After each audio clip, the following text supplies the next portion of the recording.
This session is Digital Humanities, and we'll be talking about a variety of things related to the way in which we are changing education and academic research, and we will be able to look at some examples as it affects literature, history, art, and education.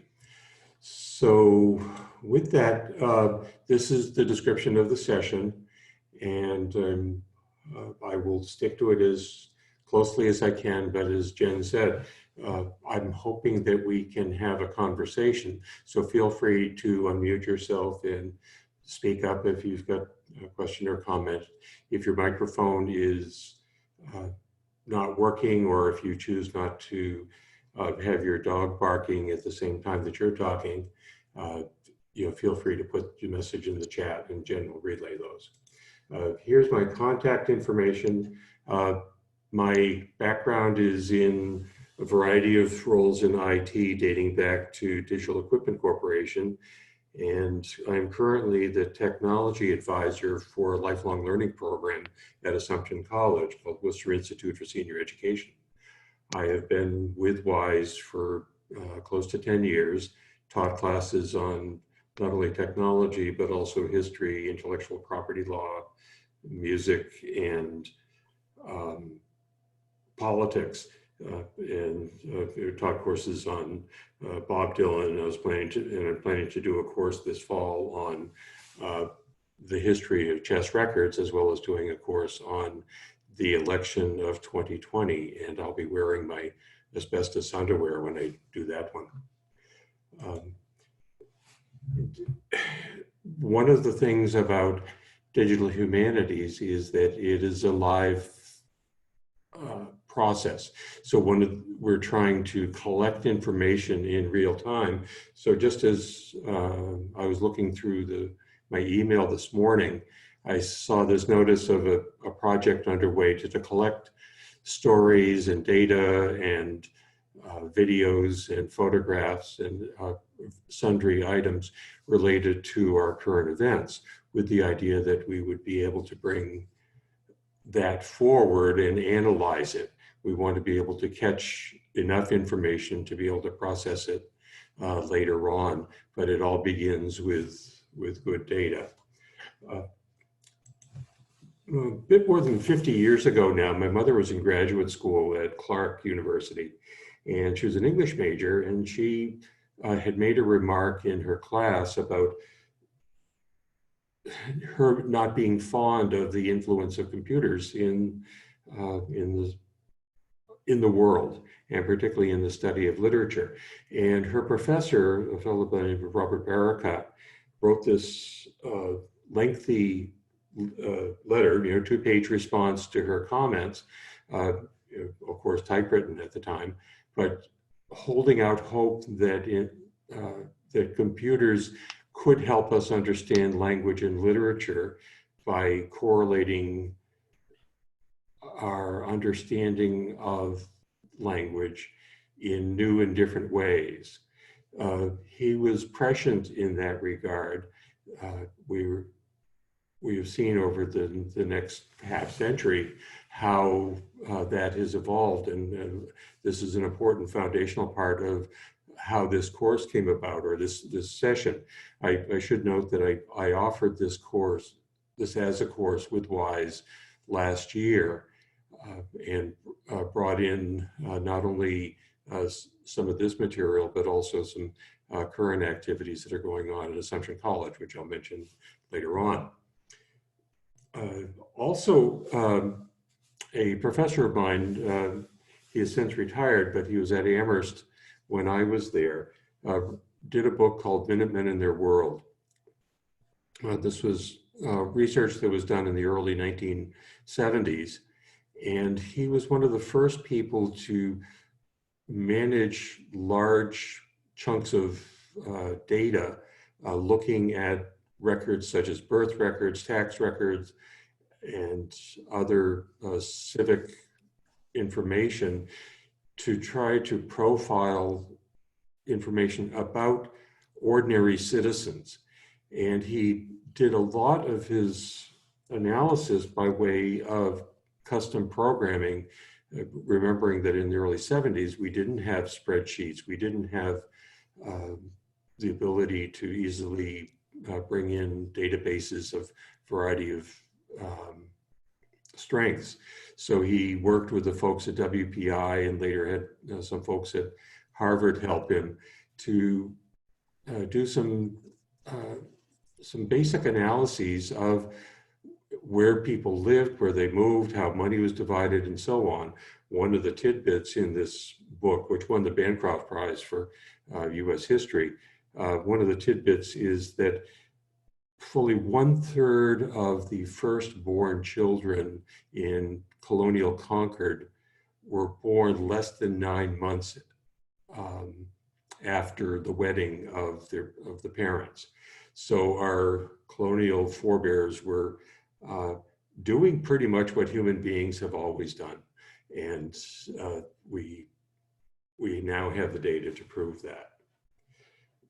The Five College area has quite an active digital humanities community among scholars and students.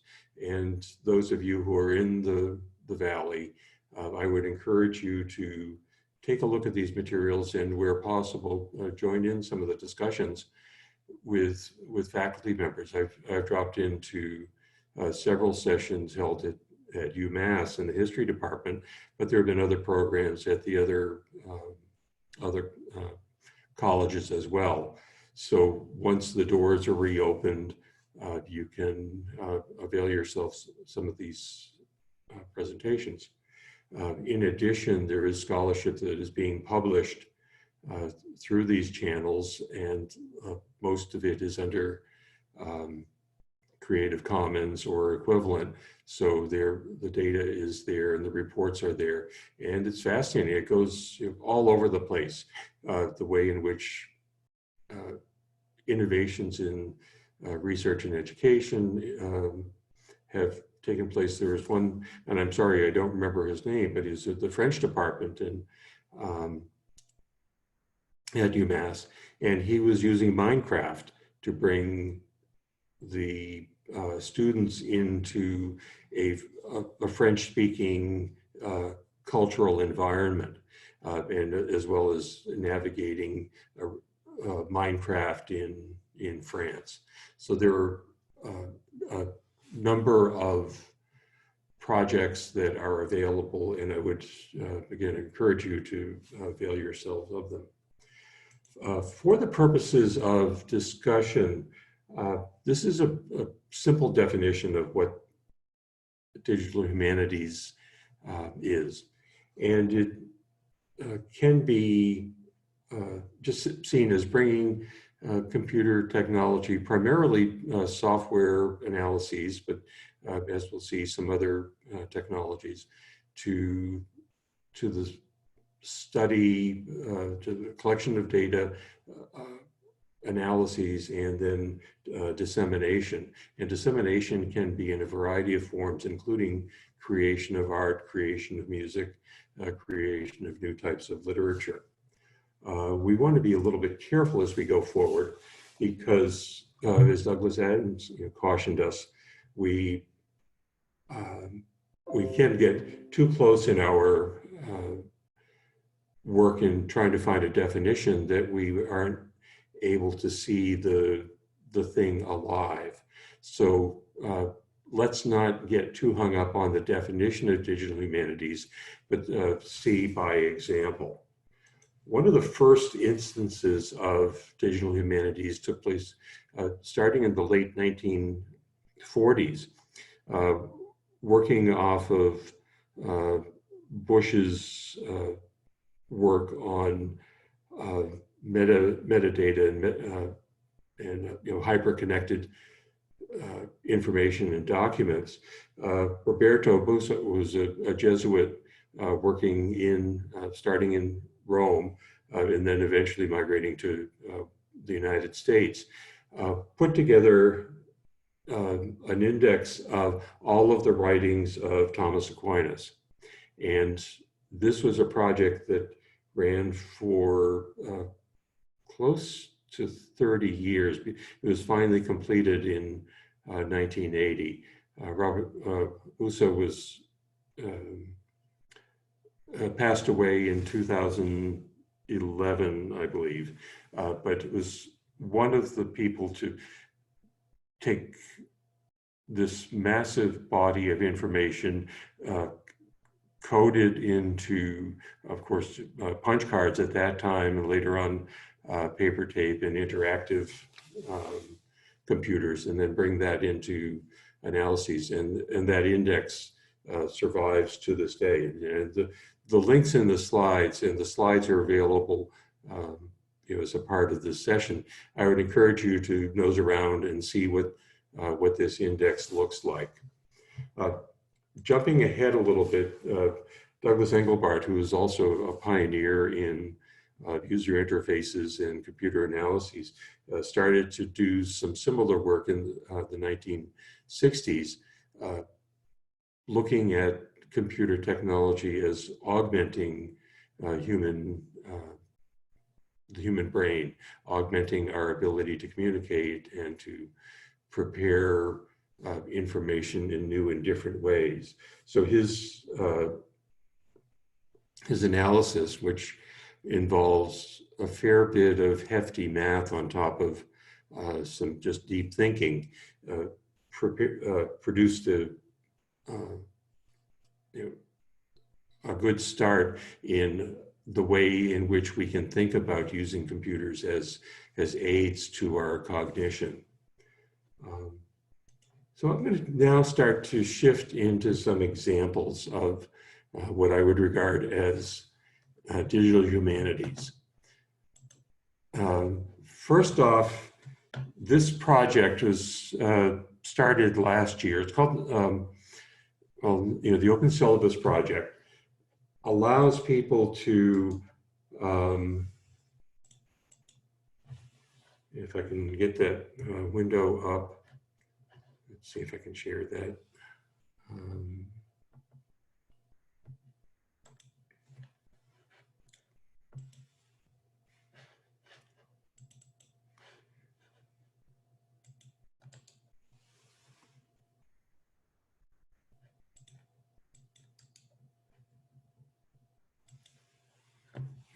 Here we go, sorry. So the Open Syllabus Project, which now contains more than 6 million syllabi, allows you to see what are the most commonly used documents and assignments for various disciplines. One of the criticisms of higher education over the last half century has been that it's so left-leaning as to be indoctrinating young people in various Marxist ideologies. And certainly Marx is an important part of the study, but a lot of the documents that we've seen, or a lot of the books and literature that we've seen, are fairly traditional materials of the Western canon. So we have things ranging from Heart of Darkness to Hobbes' Leviathan, Frankenstein, and so on. And with this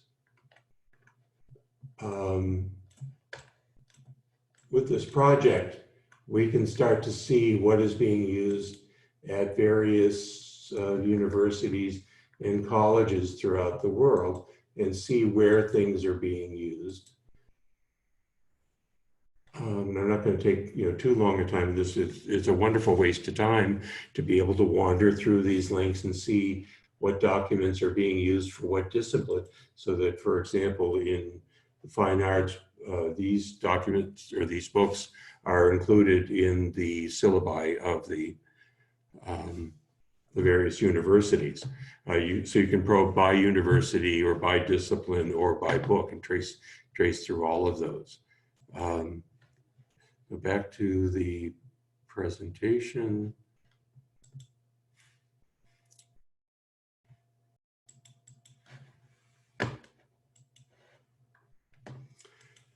Did you know that there is a particle accelerator in the third sub-basement of the Louvre?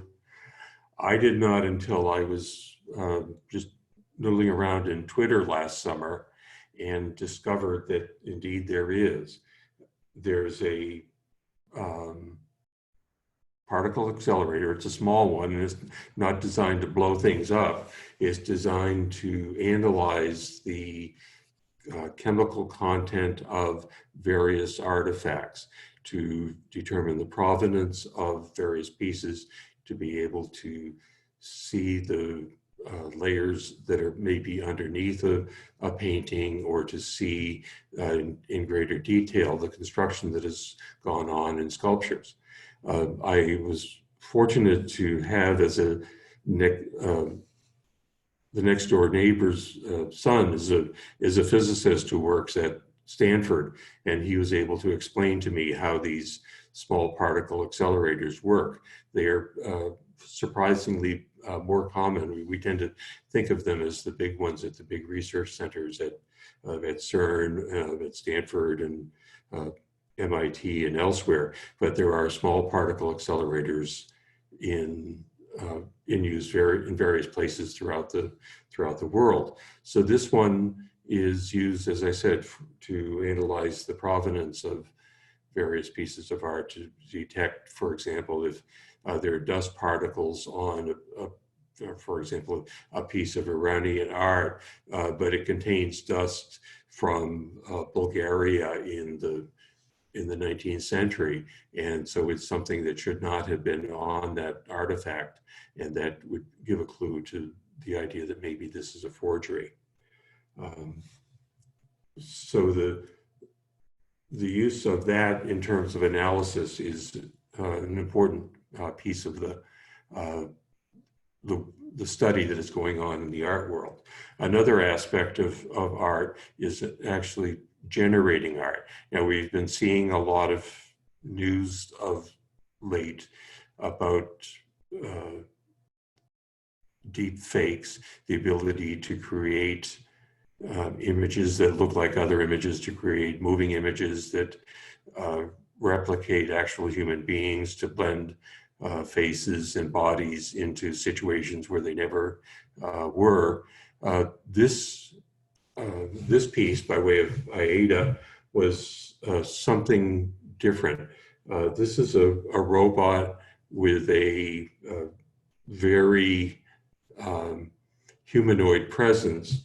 When she's dressed up, she reminds me a bit of Melania Trump, but she has a personality and can have conversations with people, but can also generate abstracted views of the art of images, including creating portraits that are abstracted. She also creates fully abstract pieces of art that are then painted more completely by an artist in this manner, similar to the way many professional artists will have assistants do the final preparation once the creation has been envisioned by the senior artist. In this case, the assistant is a human, and the creator is an artificial intelligence system. I'm going to pause for a moment and see if there are any questions or any comments on what we've covered so far.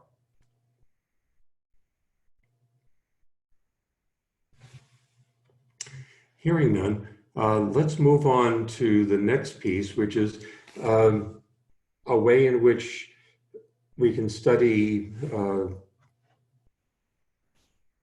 the literature of William Faulkner. As you know, Faulkner created Yoknapatawpha County and has been able to imagine this whole community and then build a number of stories around it. So if we were to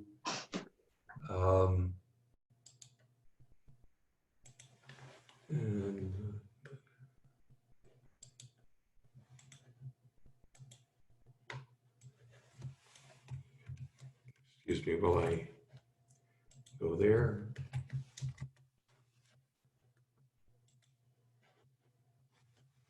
And we can see how various documents, so for example, this is As I Lay Dying, and this is the map that is used in there. We can go through the positioning of characters, the scenes in the document. And one of the things that Faulkner does is to play with time and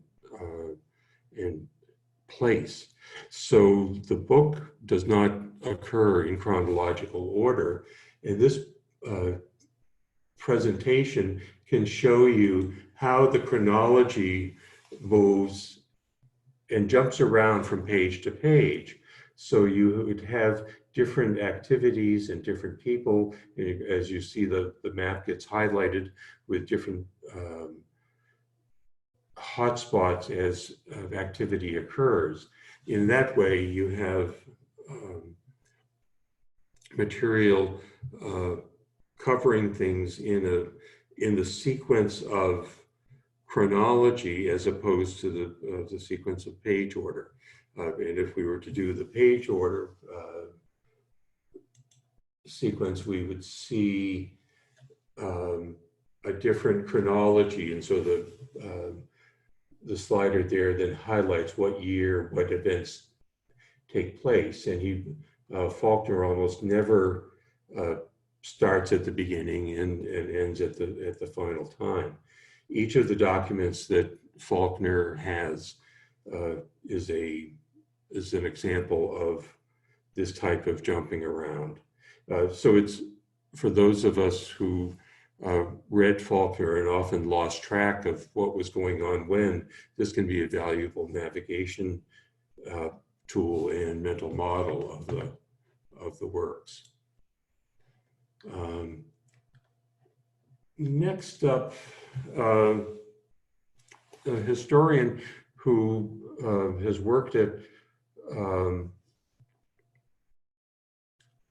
she's at Ohio right now, and has worked with some folks at CMU, Carnegie Mellon, to put together an analysis of the social network of the Ku Klux Klan. In the period right after the Civil War, the Klan was not well organized and not very visible. The meetings were often secretive, and the kind of cross-burning and great demonstrations that we have associated with the Klan weren't a major factor in the presentation of their ideology. It was underground. So to try to determine who was in the Klan required some detective work. And one of the basic tools that this professor used was social network analysis. You look at who is associated with whom, who is maybe a brother to somebody, an uncle to somebody, a friend of a friend, and then also mapping in things such as arrests, because the folks who were in the Klan at that time were also likely to be ones who were prone to violence, prone to other types of misbehaviors. So correlating the social network with the behavioral material, other archival records of family histories and the like, you're able to see where the Klan was working and how it was organizing itself and how it was communicating among itself. It wouldn't be for another 50 years before we would start to see the major rallies throughout the Midwest, and even in Massachusetts in 1924 and 25, the Klan held rallies in Worcester. So this type of social network analysis, which is used, Margaret Mead used it in her anthropological studies, is one of the foundational tools. But being able to do this with a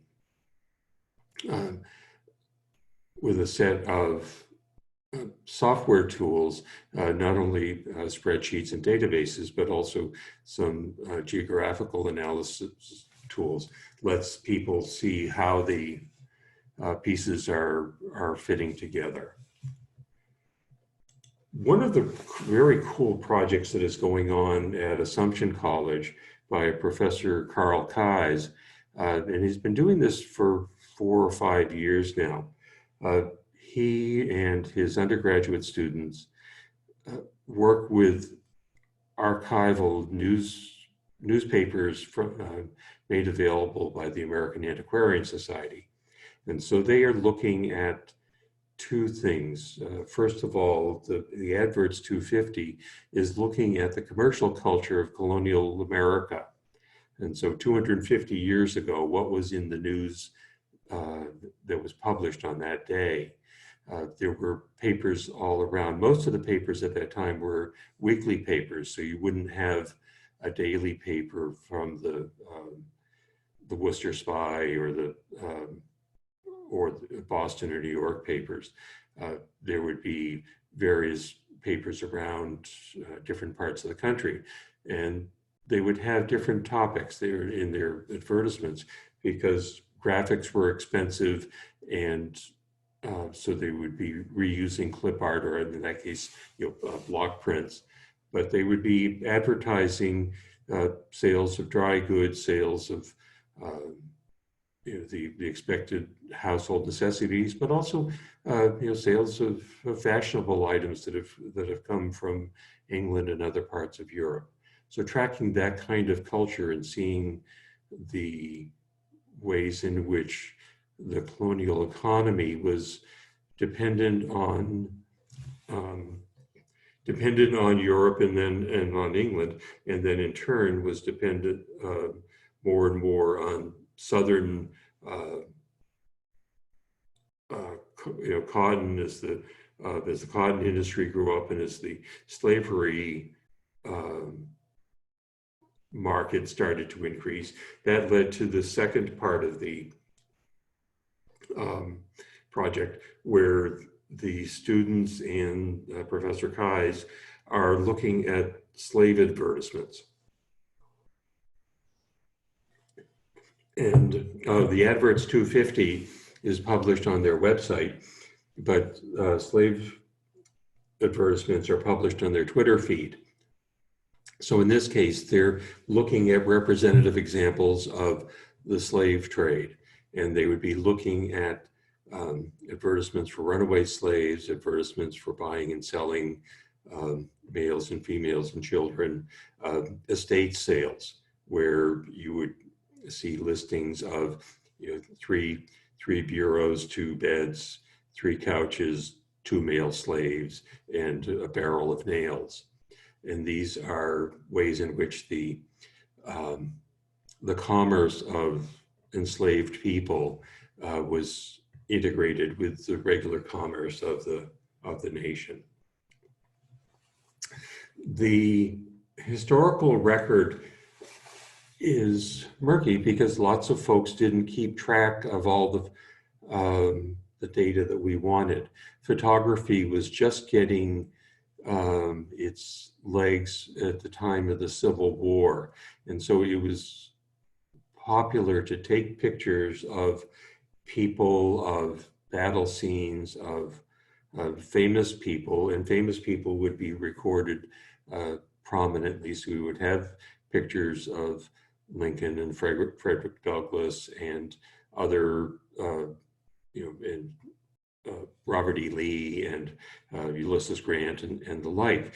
But we wouldn't have necessarily had pictures of pictures and names of men and women, enslaved people in that country or in that era. And so what has been done, again, this professor who's also affiliated with Carnegie Mellon, has been using some software that he helped produce. He's a computer science professor by trade, but also with a fascination in American history, and so has found photographs that, for example, would have names associated with them. If there were military photographs, they would have been tagged. And then being able to use facial recognition, identify that person in family photos before and after the war. And so continue to provide linkage to important genealogical work. You would also have opportunities to identify enslaved people and see where they wound up as they were photographed. Women were often not identified at all in photographs except in rare instances. So you might be able to match them with their families and by inference get names to them, particularly as they grew older. So this type of work, this analysis brings a personalized approach to digital humanities, because it gets us to thinking about the way in which these genealogical records are part of who we are. Last spring, my wife and I attended a genealogy conference called Roots Tech, sponsored by Ancestry.com, and in Salt Lake City. And as you would imagine, the largest percentage were members of the Church of Latter-day Saints. But there were I think a total of 15,000 people there, and many thousands of them would be people from outside the church. And they brought their stories, and they heard about ways in which you can collect information about property records, about reading German genealogical data, and bringing that hunger for family history into historical research, and using digital analyses, with sometimes as simple as a spreadsheet and sometimes more elaborately with other tools, being able to bring that to your family stories. We saw one example of a scenario where a person had used Google Earth to map the family's progression as they migrated from Europe to various parts of the Americas, being able to match those up with property records, being able to match those up with photographs of places, photographs of people, and then build a KMZ file, which is the file that is used to identify places and associated artifacts on Google Earth, and replay that. So somebody can then watch a 5 or 10 minute movie of their family's progression from southern Germany through England to Philadelphia to Oklahoma, back to Mississippi, up to Illinois, and so on. And these become fascinating opportunities for non-academics to participate in this type of research, which is, at its core is basic historical research coupled with digital tools. One of the things that jumped into the fore I guess about a year and a half ago now, when there's the development of an artificial intelligence resource that could generate text. And in this instance, I typed in just some bulleted text that's at the top, and it generated the rest of the text. We've seen a number of examples of this, and we can certainly see some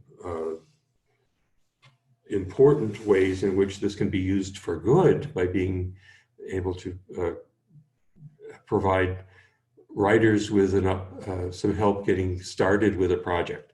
I may be stuck. I've got 4 sentences on a paragraph of a piece of fiction that I'm writing, or even nonfiction that I'm writing, and I just need some help. And so you feed that in, and it gives you back some text. And then you say, all right, maybe that's the way that I want to go, or it isn't, and you try it again.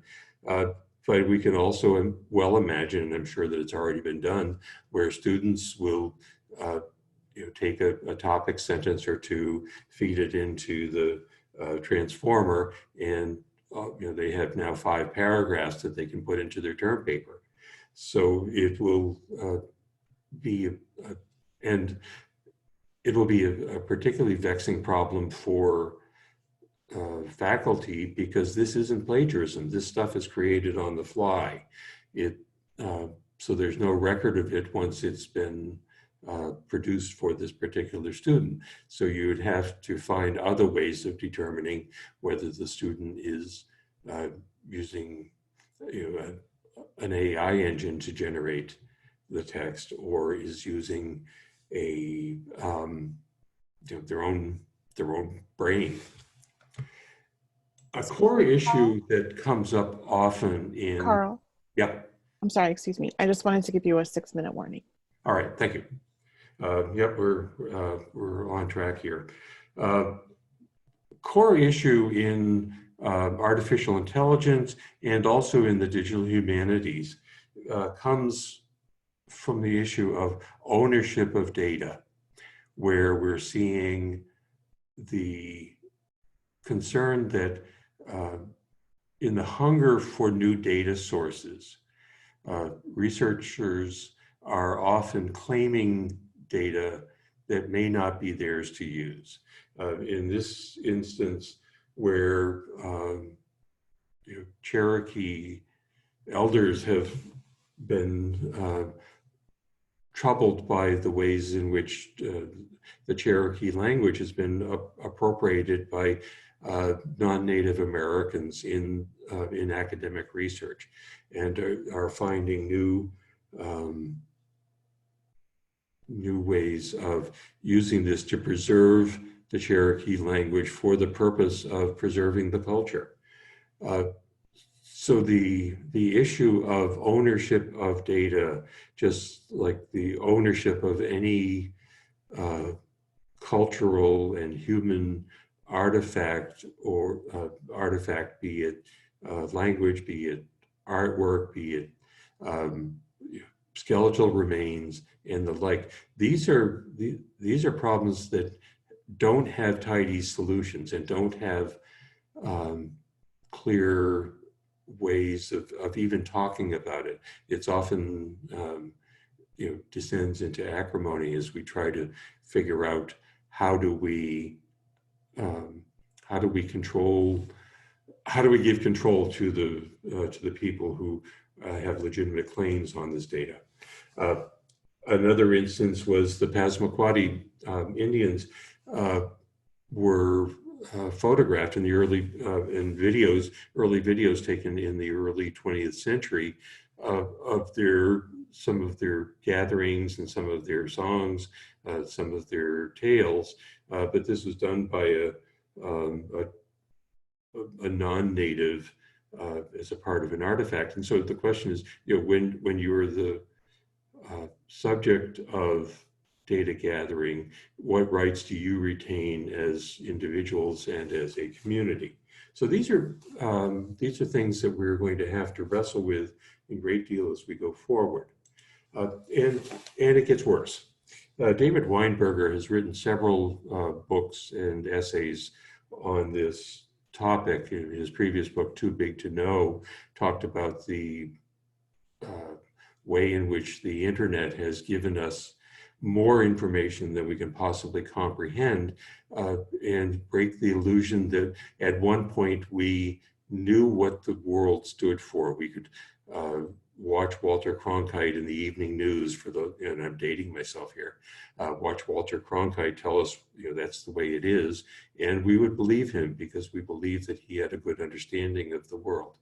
or to read Time magazine and Newsweek when they were credible sources of information and thorough sources of information, and we had the illusion that we were understanding what was going on. Come to find out with the internet, there's so much information from so many different voices we never heard.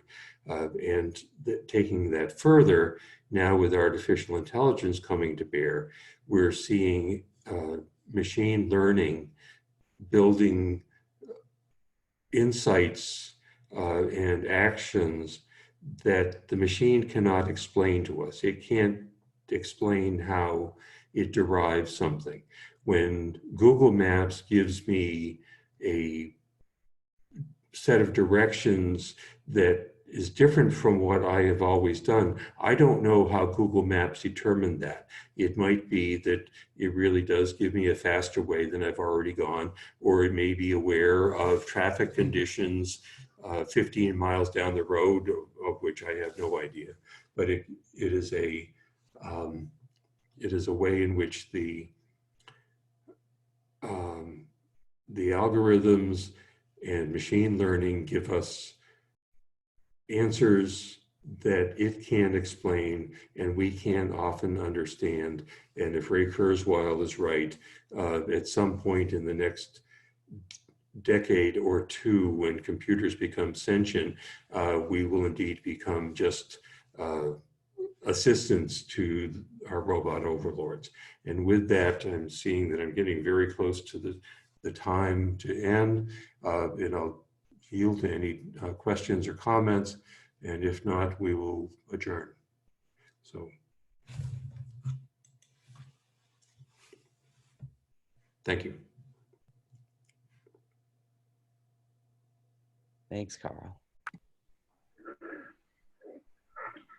Hi, Jim. Thank Hi. you.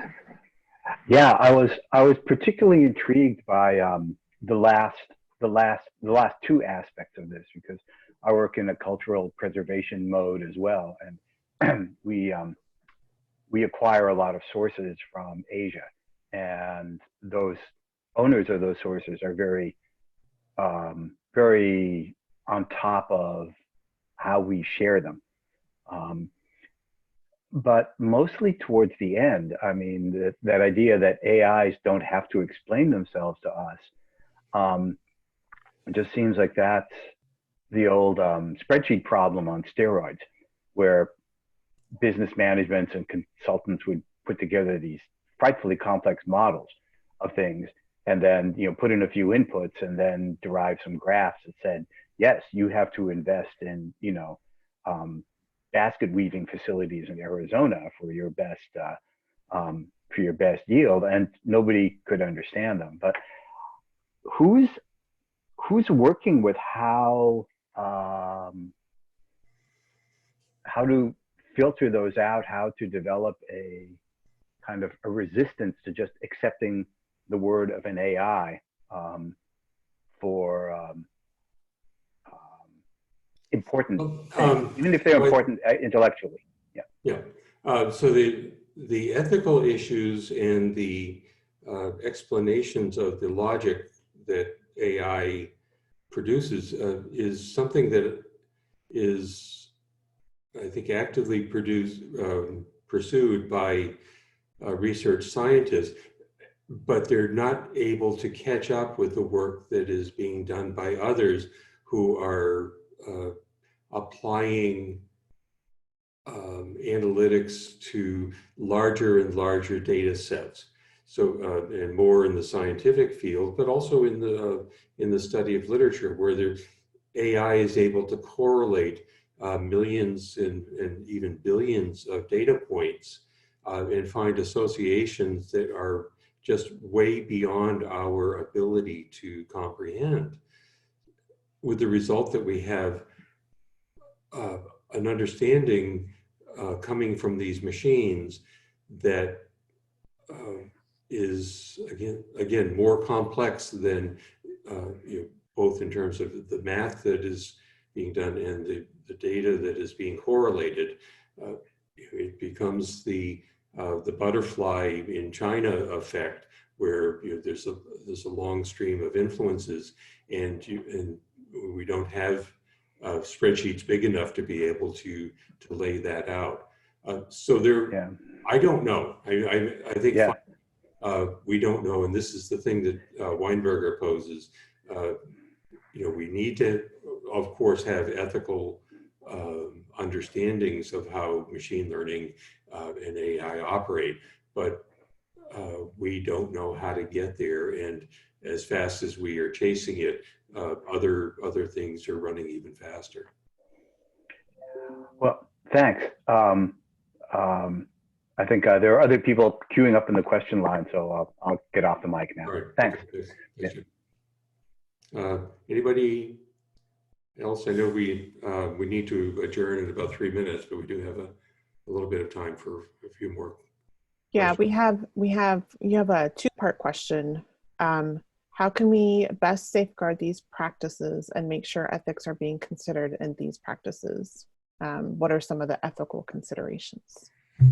So I think the transparency is going to be our best clue. Is show our work wherever we can. Show the data sets that we're working with. The reproducibility problem that has plagued every science, from medicine to psychology to weather to physics, is something that we have to face. We have to be able to show that what we did is reproducible by non-invested analysis and analysts. So that's one thing. We do model best practices in historical research. We do model best practices in literary research. And we do try to model best practices in terms of the discussions regarding whose data are these. So whose artifacts are we studying, whose cultural history are we studying, and making sure that there are as many voices in the room as possible, so that it isn't just old white guys like me making decisions on behalf of people who are not only or proper owners of the data, but also people who are going to have to live with these consequences for a lot longer. So getting voices in the room, getting transparency going, and understanding, first of all, I think that there is a problem is probably the best answer I can offer. Thanks. We are out of time, but I did share with the room that we do have a room, I guess hashtag room 145 Slack channel in Nerd Slack, so we can keep talking and asking questions and sharing links as we go, because I think we are out of time. All right. Thank you very much, Jen, and thank you all for participating. Thank you, everyone. Thanks so much.